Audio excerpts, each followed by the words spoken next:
Violência, trauma e como Berserk, principalmente seu protagonista Guts, é uma grande representação da superação e força de vontade humana, apesar das tragédias de ser uma história conhecida pela sua brutalidade, fatos cada vez piores acontecendo na narrativa, muitos consideram Guts um verdadeiro exemplo ou uma força impulsionadora no meio da calamidade. Vem comigo para um estudo sobre o personagem Guts da obra tão clássica Berserk, o meu mangá favorito, passando pela sua narrativa, história, construção até as páginas atuais do mangá, portanto sim, teremos alguns spoilers de Berserk, mas a jornada vai ser, espero eu, muito gratificante para todos nós, então vem comigo, não esquece de deixar aquele seu like aqui embaixo. E se você gosta de camisetas de Berserk, ou como essas lindas camisetas de lançamento da minha coleção, tá tudo com provisoriamente 20% de desconto em loja.com.br/Gabi-Xavier. É só colocar o que você quiser no carrinho, camisa, camiseta de manga comprida, sem camisa, moletom que voltou pra loja e colocar lá no carrinho junto com o cupom GABIX20 ou GABIX20, tudo junto,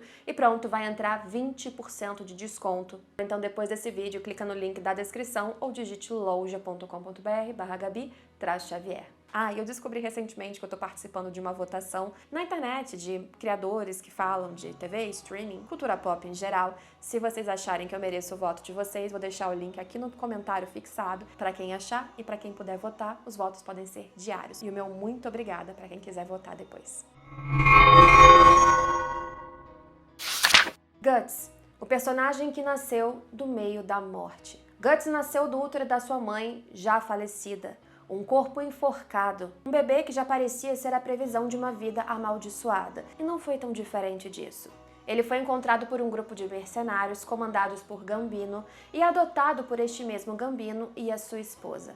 Apesar de vir de uma origem extremamente trágica e pesada, o garoto tentou sobreviver e achar um acolhimento no meio daquela vida que não era tão apropriada para uma criança. Veja bem, Guts cresceu no meio de mercenários que lutavam por dinheiro, que viviam uma vida de violência, uma vida nômade. Ele não tinha estabilidade, ou pelo menos a estabilidade necessária para o crescimento de uma criança. Mas ele recebeu o amor daquela mulher que o criou. Porém, essa mulher, ela contraiu uma praga e acabou falecendo quando ele ainda era uma criança. E se o pouco afeto que ele tinha já não era o suficiente, ou melhor, o necessário, o ideal para uma criança, depois que essa mãe adotiva falece, a coisa vai por água abaixo. A jornada do Guts parece uma eterna busca de superar, de lutar contra traumas, de deixar o passado para trás, de buscar novos horizontes, e uma derrota após a outra, fazendo com que ele e aqueles ao seu lado sejam destroçados novamente. Eternas e frequentes provações o tempo todo. Gambino acaba sendo nada adequado para um pai adotivo. Algo que nunca foi 100% confirmado, porém alegado e não negado por Gambino até o fim, arrasa com a infância já bem destruída de Guts. Guts sofre um ataque, um abuso.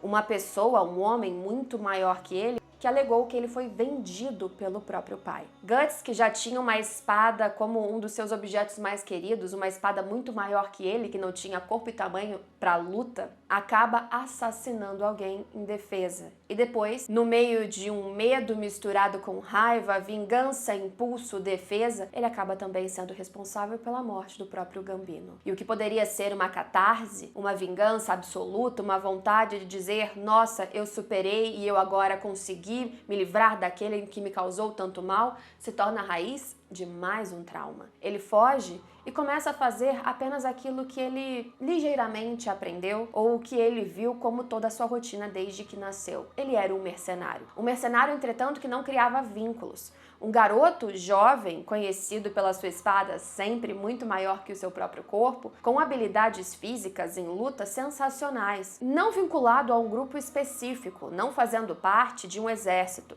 Ele lutava por ele mesmo. O que parecia ser uma construção de um personagem edgy, frio, sombrio, como qualquer outro, na verdade era a figura de um garoto, de um homem em construção extremamente fragilizado. Que ele nasceu de uma fragilidade, de uma tragédia, ele tentou buscar um amor, ele teve um reflexo daquilo numa mãe, ele perdeu, ele foi traído, ele foi abusado, ele viveu a dor e as consequências emocionais tão cedo de cometer um assassinato por defesa, mas ainda assim tirou a vida de alguém e depois ele acabou numa sequência de dor, perseguição e solidão. Ele continuou a sua trajetória sem se associar a outras pessoas, porque assim é muito mais fácil para ele se defender e para ele evitar futuros e novos sofrimentos. Ele só confiava na sua espada e isso é algo que justifica bastante o estado emocional desse cara na atualidade do mangá. Mas antes da gente chegar lá, a gente precisa falar de outro momento. O ciclo tão conhecido da Era de Ouro. O momento em que Guts é descoberto por Griffith e pelo seu bando do Falcão, e ele é colocado à força lá dentro, mas através daquele convívio, ele vai desmanchando alguns dos seus nós que ele mesmo criou e tentando e conseguindo talvez superar muitos dos seus traumas. Ele consegue se associar a novas pessoas, amigos, fazer parte de um bando, se importar com cada um deles, não apenas com seu estado físico, mas também com seus sonhos, com quem era cada um. Ele tinha conversas importantes com o judô, que também era capaz de enxergar o Guts por dentro, e não apenas naquela massa corpulenta cada vez mais forte que espantava tantos inimigos, o cara que conseguia depois abater 100 soldados de uma vez só, sozinho.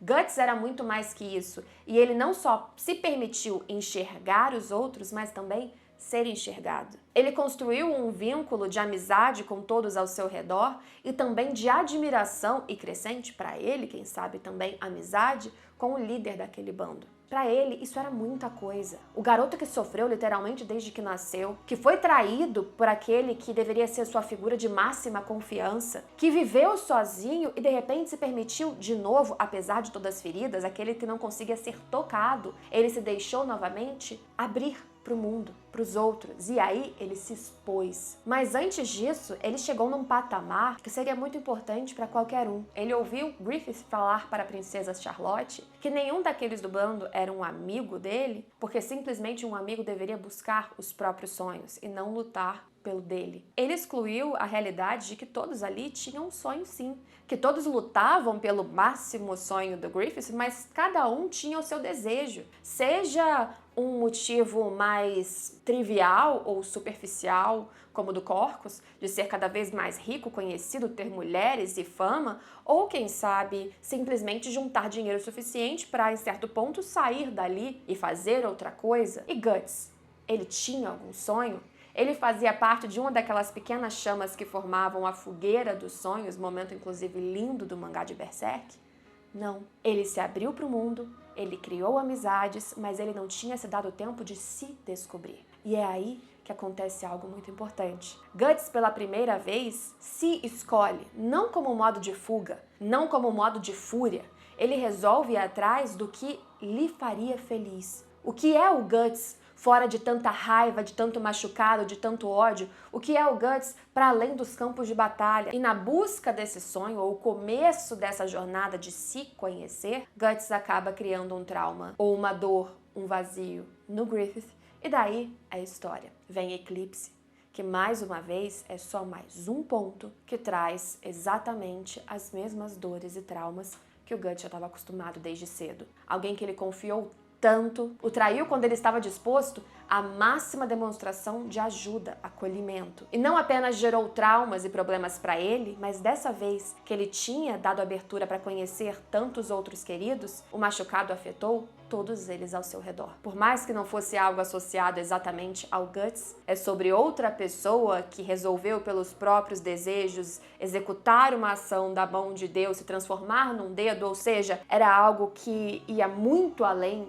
dos seus planos e das suas ações, da sua vontade e ação de deixar o bando. Ainda assim, na mente do Guts, o que fica não é apenas o machucado provocado nele mesmo, é sobretudo o que foi feito aos outros. É a total incapacidade dele de impedir o que aconteceu com todos ao seu redor. É enxergar, assistir a morte de tantos que ele tinha apreço e banhar o corpo inteiro no sangue dessas pessoas. É ver a Casca, a mulher que ele tinha amado, que ele tinha conseguido criar um vínculo afetivo, romântico e carnal de uma maneira tão profunda, a ponto de atingir os seus gatilhos do abuso que ele sofreu e ainda assim conseguir superá-los naquele instante e enxergar ela sendo abusada pelo mesmo cara que o traiu. Entendem que isso foi um ápice de traumas para ele, muito maior e potencializado de uma alma que já estava colada, de pequenos pedaços que já tinham sido separados e ele remontou cuidadosamente, sendo corajoso para se expor. E aí aconteceu isso? Berserk tem essa mistura tão cruel na sua filosofia de determinismo, um certo determinismo, a causalidade, aquele destino que parece impossível de você escapar, mas também da própria força de vontade. E o Guts é um grande exemplo dessa força de vontade, porque ele lutou contra o destino. Será que fazia parte da sua trajetória conseguir escapar do eclipse e levar Casca junto? Ou ele é a própria força, impulso, exemplo máximo daquele que se recusa a aceitar o determinismo?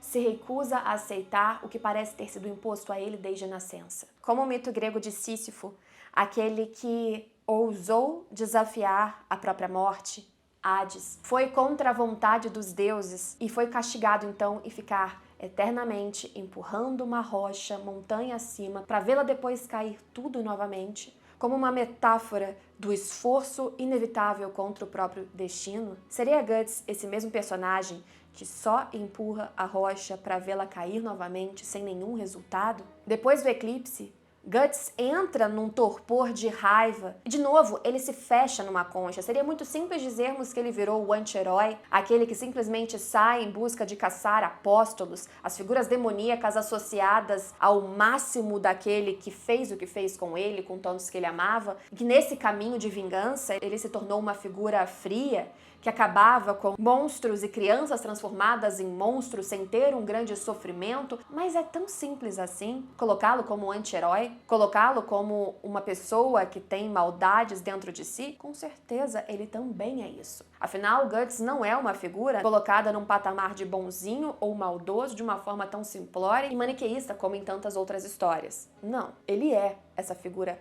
cinza, que vai cair para um lado ou para outro dependendo do contexto que está inserido. Mas, sobretudo, ele tinha se fechado pro mundo. Ele colocou como vingança a força, o ódio, suas únicas metas, sua única rota, e ele foi em frente sem pensar nos outros. Deixar Casca para trás é deixar todas as lembranças associadas, de novo, à fragilidade. Quando ele mais se abriu para o mundo, para o amor, para a amizade, para a felicidade, veio uma bomba e destruiu.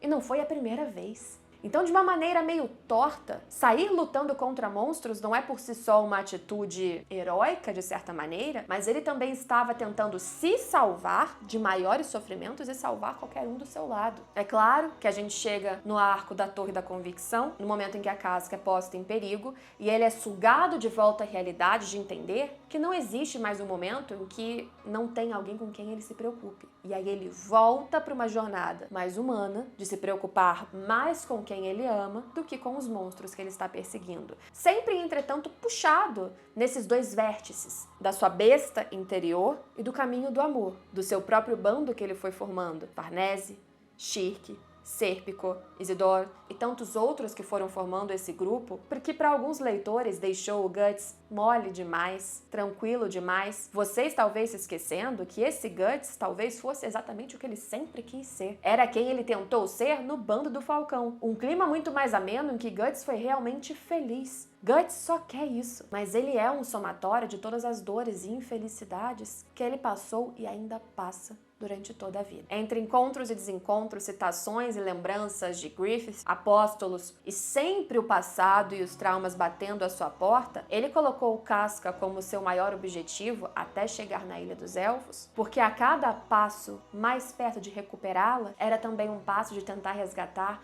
um pedaço daquele momento em que ele mais foi feliz. E por isso que é triste quando a gente encontra o que parecia ser a redenção desse personagem, quando eles chegam na Ilha dos Elfos e a cura acontece, não plena, porque ela também lida com seus próprios traumas, mas a Casca que ele conhecia volta.